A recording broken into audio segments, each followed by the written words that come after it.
एक बार फिर से आप लोग का स्वागत है मेरे YouTube channel tech study with Piyush में। और today we are studying about the principle of duality.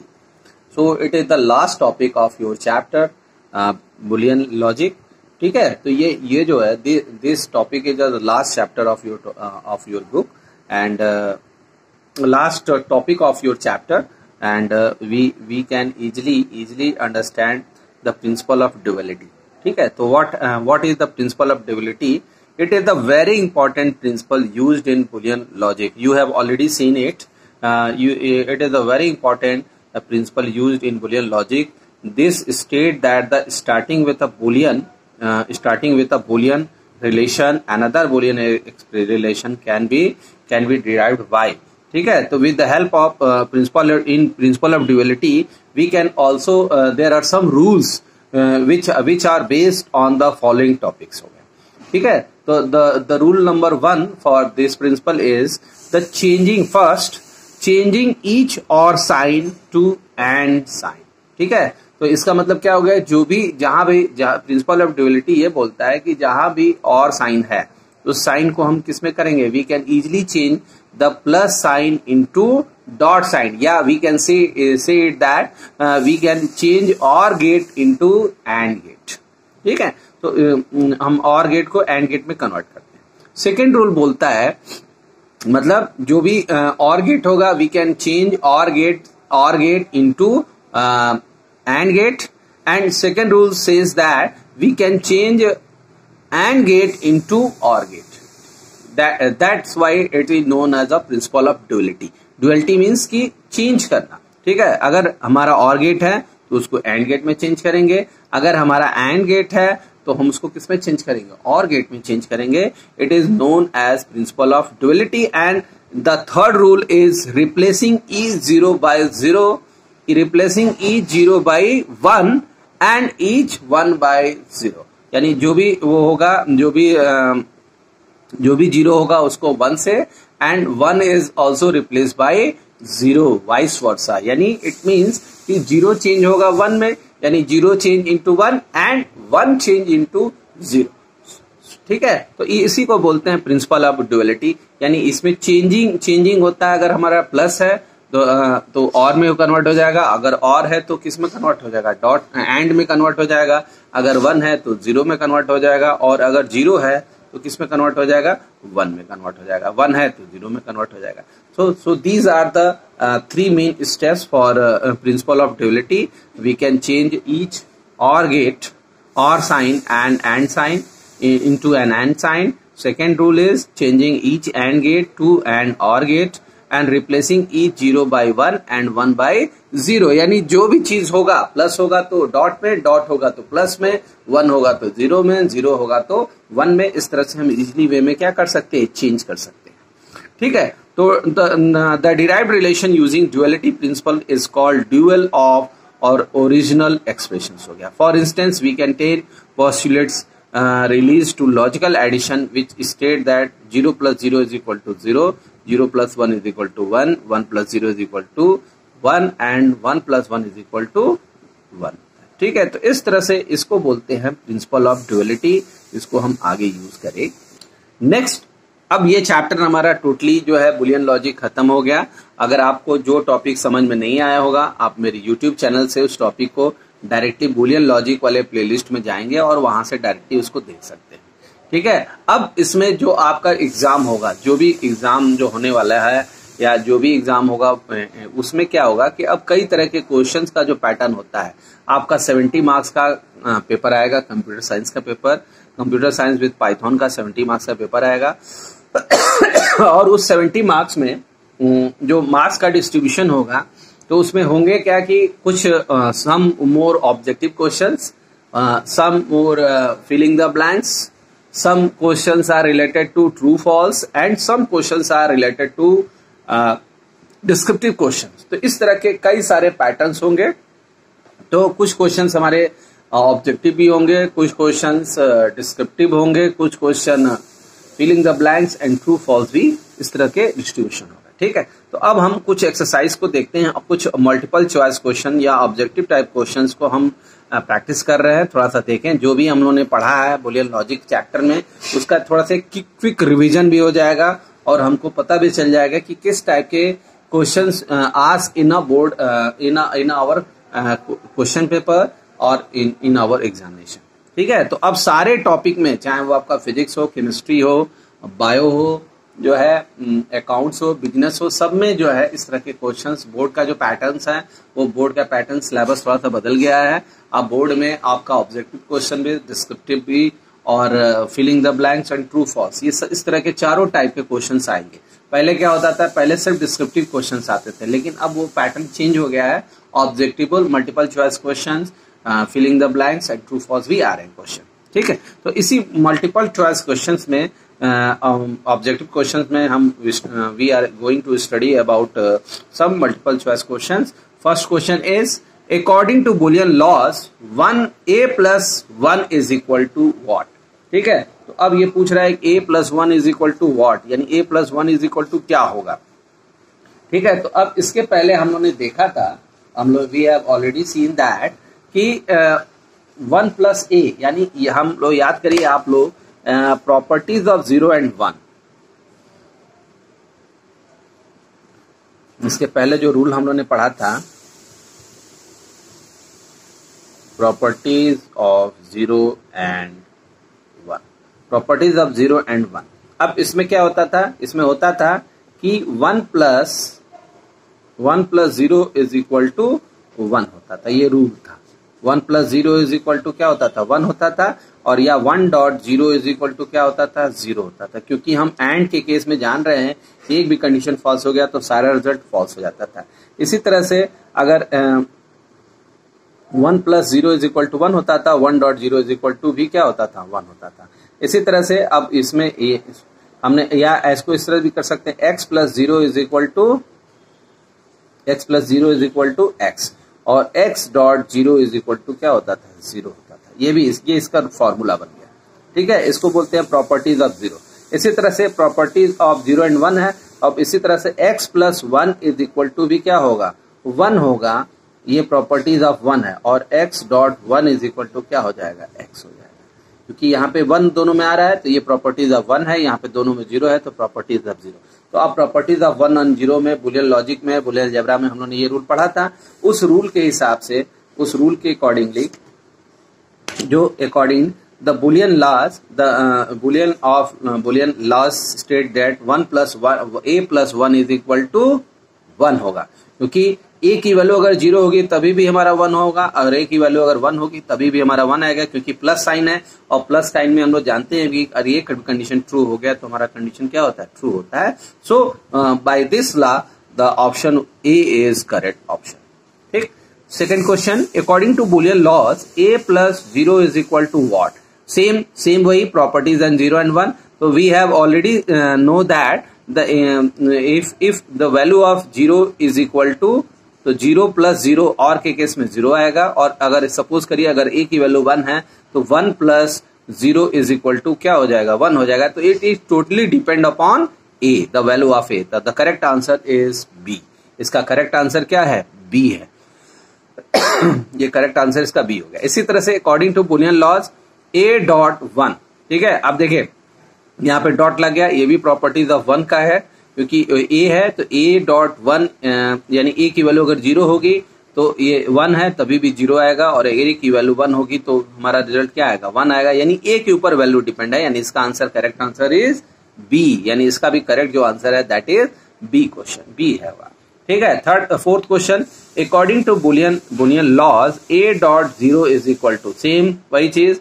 अगर अब देखिए यहाँ पे 0 आ गया है, इसका मतलब एंड गेट है, और 0 के केस में एंड गेट में अगर एक भी कंडीशन फॉल्स होता है तो सारा रिजल्ट फॉल्स होता है। तो यानी कुछ भी हो जाए, a की वैल्यू अगर 1 हो जाए चाहे 0 हो जाए, तभी भी रिजल्ट हमारा क्या आएगा, 0 आएगा। तो that C option is correct option, that is C होगा इसका आंसर। ठीक है, इसी तरह से question number 5, the expression for an absorption law is given by. ठीक है, अब एब्जॉर्प्शन लॉ का ये पूछ रहा है कि एब्जॉर्प्शन लॉ को आप किस तरह से एक्सप्लेन करेंगे, तो एब्जॉर्प्शन लॉ में होता क्या है। ठीक है, तो अब सबसे पहले हमको एब्जॉर्प्शन लॉ को याद करना पड़ेगा। एब्जॉर्प्शन लॉ स्टेट दैट कि x plus X Y is equal to X. ठीक है, इसी तरह से a plus A B is equal to A, यानी एब्जॉर्प्शन लॉ का ये जो पहला वाला है 5 का जो ए है, ये ऑप्शन क्या है, करेक्ट है। आप एब्जॉर्प्शन लॉ को देख लीजिए, पीछे चेक कर लीजिए कि हमने क्या बताया था, उस हिसाब से यहाँ पे x plus X Y is equal to X लिखा हुआ है, तो उस हिसाब से a plus A B is equal to A होगा। That is the option A is the correct option. ठीक है, then the involution of A is equal to involution of A. तो अब इन्वोल्यूशन ऑफ ए में क्या होता है, ए इन्वोल्यूशन का मतलब होता है कि इन्वोल्यूशन का होता है कि x का double complement is equal to क्या होता है, x होता है।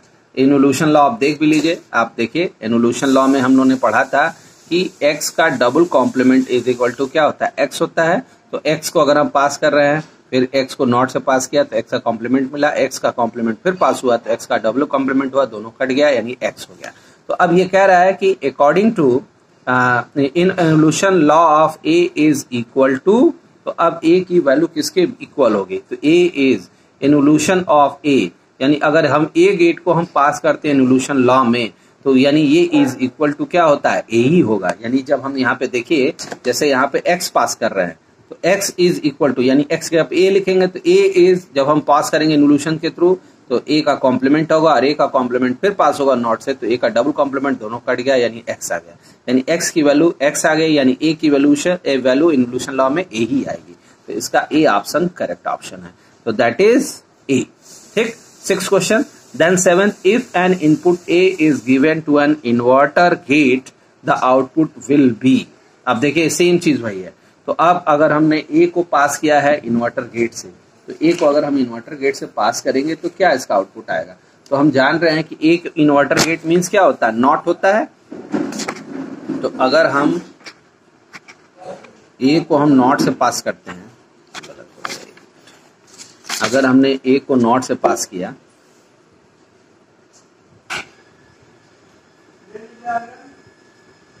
ए को अगर हमने नॉट से पास किया है यहाँ पे, यानी ये ए हो गया, अब ये ए, तो ए का जब हम नॉट से पास करते हैं तो जानते हैं क्या आता है, ए का कॉम्प्लीमेंट आता है, यानी ये ए का कॉम्प्लीमेंट आएगा इस तरह से। ठीक है, तो ए को जब हम पास करेंगे नॉट से तो इसका मतलब क्या आएगा, ए का कॉम्प्लीमेंट आता है, करेक्ट। ठीक है, इसी तरह से नेक्स्ट जो क्वेश्चन है, तो A that is B, that is A का कॉम्प्लीमेंट, यानी 6 का बी हो जाएगा। नहीं, ये सॉरी ये वाला था, if an input A is given to an inverter gate the output will be, तो इसका आउटपुट क्या आएगा, तो the output will be A complement, that is D option, 7th का डी हो जाएगा। ठीक है, अब इसी तरह से नेक्स्ट क्वेश्चन है, the output of two input OR gate is high when the output of two input OR gate is given high। मतलब आउटपुट जो होगा, दो इनपुट गेट का आउटपुट है हाई होगा, हाई का मतलब 1 होगा। कब 1 होगा, जब बोथ इनपुट्स आर हाई होगा, जब सारे इनपुट्स क्या होंगे, हाई होंगे, तब हमारा जो इनपुट होगा वो क्या होगा, हाई होगा। क्योंकि हम we have already know that the if any of the condition is true in OR gate, the result will be true। ठीक है, तो इसी तरह से अगर जो output of two input OR gate is high when the both inputs are high होगा, जब सारे इनपुट्स क्या होंगे, हाई होगा, या if any of the input is high होगा। तो यानी ये ऑप्शन भी सही है, दोनों सही है, लेकिन ये भी सही है, if any input is high, तो OR गेट की खासियत ये होती है कि अगर कोई भी एक कंडीशन ट्रू हो गया तो सारा रिजल्ट ट्रू होता है, इसलिए सी वाला भी ऑप्शन सही है, करेक्ट ऑप्शन है। If any of the input is high the result will be high. ठीक है, इसी तरह से क्वेश्चन नंबर 9 जब आते हैं, लिखा हुआ है the output of a two input and gate is high when the output of two input and gate is high when, कब हाई होगा, यानी कब 1 होगा, जब सारे इनपुट क्या होंगे, ट्रू होंगे। तो both the inputs are low, both inputs are high, any of the input is high, only 1 input is high, तो both the inputs are high. यानी एंड के केस में सारे कंडीशन क्या होने चाहिए, ट्रू होने चाहिए, तभी रिजल्ट हमारा ट्रू होता है। तो that B is the correct answer, both inputs are high. ठीक है, इसी तरह से क्वेश्चन नंबर 10 है, अकॉर्डिंग टू एसोसिएटिव लॉ अब एसोसिएटिव लॉ क्या बोलता है? एसोसिएटिव लॉ बोलता है, हम लोग पढ़ने में देखा भी है, एसोसिएटिव लॉ बोलता है कि x का जो कॉम्प्लीमेंट का जो कॉम्प्लीमेंट होता है, ठीक है, एसोसिएटिव लॉ बोलता है, क्योंकि ये जो लॉज हैं ये सब हम लोग को याद होने चाहिए, और अगर लॉ याद नहीं होगा तो फिर बहुत दिक्कत होगी। एसोसिएटिव लॉ बोलता है कि x प्लस ब्रैकेट में y plus Z is equal to x plus Y, दूसरे ब्रैकेट में एक ब्रैकेट में x प्लस वाई होगा प्लस जेड होगा, और यानी अब इसको देख करके हमको बताना है, ठीक है। तो x प्लस अब एसोसिएटिव लॉ में देख लीजिए कौन सा मैच कर रहा है। ए ये भी मैच नहीं कर रहा है, ये थर्ड वाला सी वाला जो ऑप्शन करेक्ट है, that is a plus B plus C is equal to a plus bracket में b प्लस सी, यानी ये जो सी ऑप्शन है दैट इज करेक्ट ऑप्शन। आप एसोसिएटिव लॉ को देख लीजिए। एसोसिएटिव लॉ बोलता है कि एसोसिएटिव लॉ हम लोगों ने देखा भी है कि इसमें थोड़ा सा आपको याद करना पड़ेगा, जब तक आप याद नहीं करेंगे तब तक। एसोसिएटिव लॉ बोलता है कि x प्लस ब्रैकेट में y plus Z is equal to x plus Y plus Z, और x ब्रैकेट में y dot Z is equal to x Y dot Z, ठीक है। तो ये एसोसिएटिव लॉ बोला जाता है। इसी तरह से अकॉर्डिंग टू कम्यूटेटिव लॉ, तब कम्यूटेटिव लॉ क्या बोलता है? इसी तरह से associative law, distributive law. Commutative law बोलता है कि x plus X Y is equal to x Y plus Z, और Y X dot Y Y dot Z होता है। इस तरह से कम्यूटेटिव लॉ। कब कम्यूटेटिव लॉ बोलता है कि x प्लस एक्स का complement is equal to sorry ये कम्यूटेटिव लॉ बोलता है कि x plus Y is equal to Y plus X and x dot Y is equal to Y dot X, जो हम लोगों ने पहले ही पढ़ा था।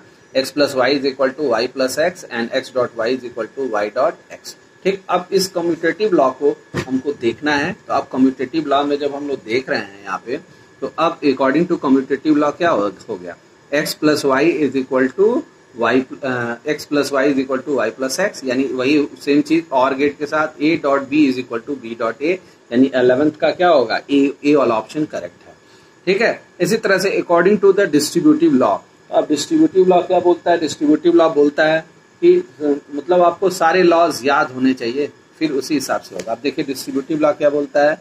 डिस्ट्रीब्यूटिव लॉ बोलता है कि x प्लस एक्स ब्रैकेट में y plus Z is equal to x Y plus x z, और x plus y z is equal to x plus y x plus z, ठीक है। अब इसके हिसाब से जब हम देखते हैं तो यानी जो ऑप्शन करेक्ट लगता है हमको यहाँ पे, ये according to distributive law a bracket में b plus C is equal to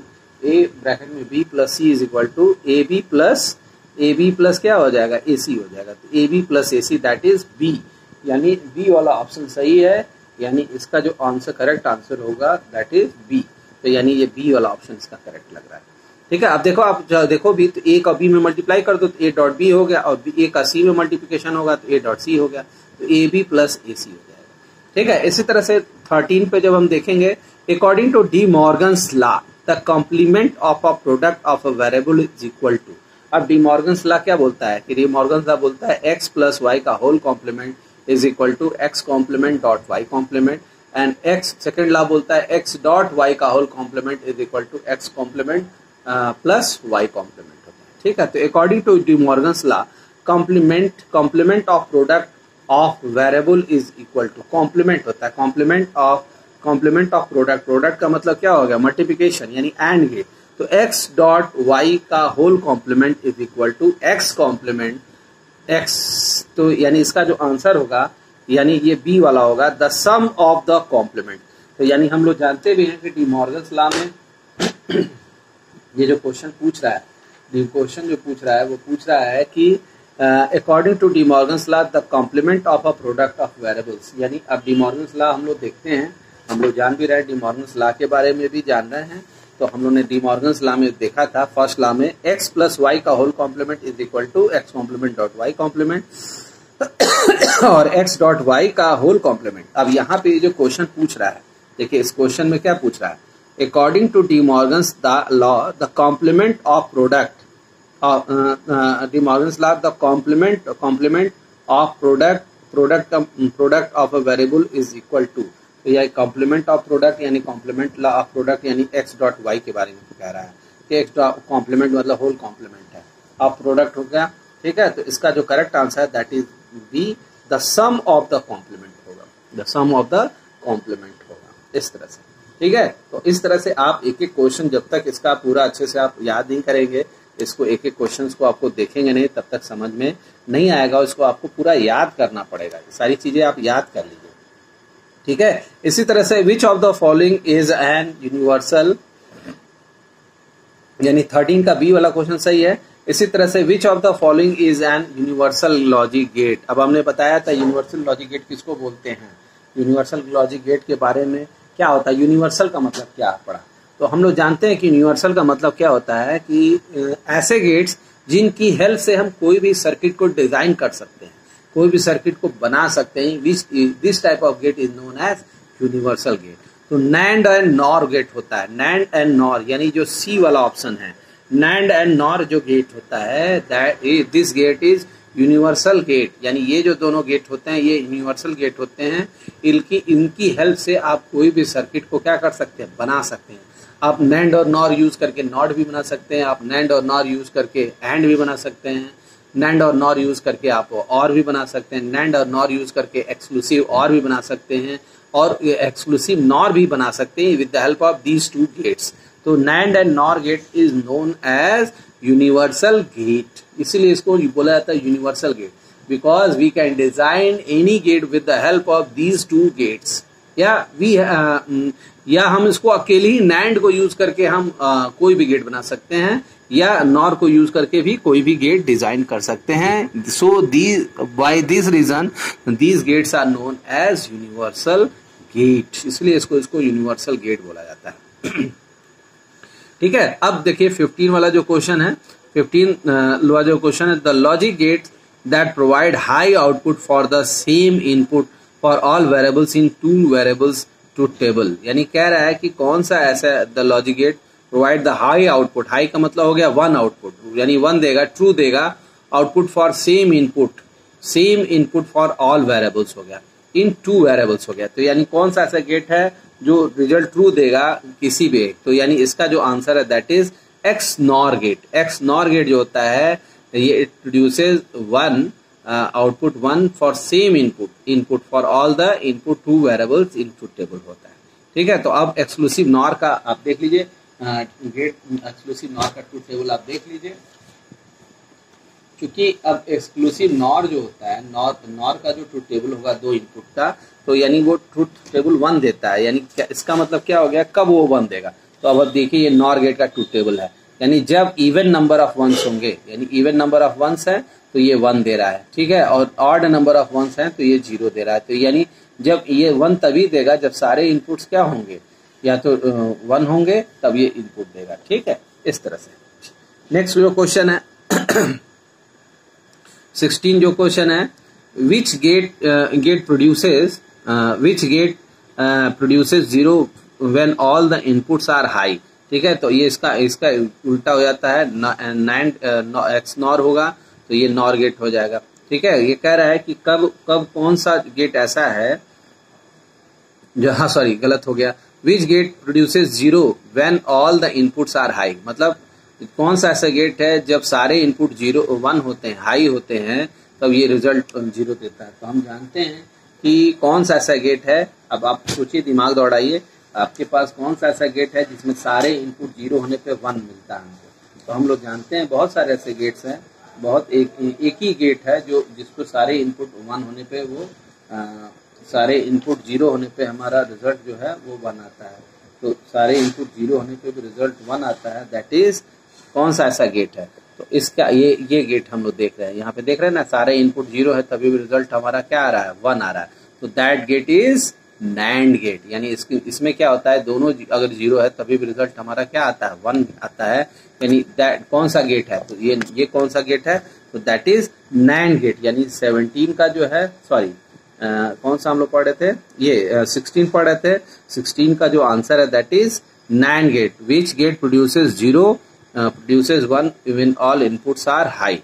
sorry, जब सारे इनपुट्स हाई होते हैं तो ये प्रोड्यूस 0 करता है। यानी अब देखिए नैंड गेट में देख रहे हैं हम, सारे इनपुट्स जब हाई होता है, सारे इनपुट्स हाई का मतलब सारे इनपुट्स हमारे 1 1 है, तो ये रिजल्ट क्या दे रहा है, 0 दे रहा है। तो कौन सा ऐसा गेट है, दैट इज NAND गेट। सारे इनपुट 1 है तभी भी रिजल्ट हमारा क्या आ रहा है, 0 आ रहा है, यानी सारे इनपुट हाई हैं तभी भी रिजल्ट हमारा 0 आ रहा है। इसी तरह से 17 वाला क्वेश्चन, यानी इसका NAND गेट होगा। Which gate produces 1 when all inputs are low. तो ये भी हमारा जो आंसर होगा 17 का, तो 17 का हो जाएगा।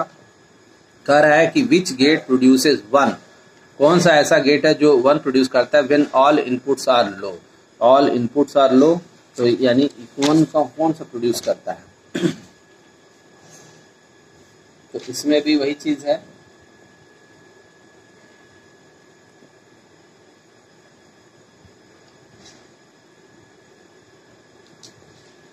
NAND एंड NOR भी, इसमें भी, अब इसमें 17 वाले में भी, इसमें भी देखिए यहाँ पे सारे ये 1 प्रोड्यूस कर रहा है, जब सारे इनपुट क्या है, 0 है, तो कौन सा गेट हो गया, NOR गेट है।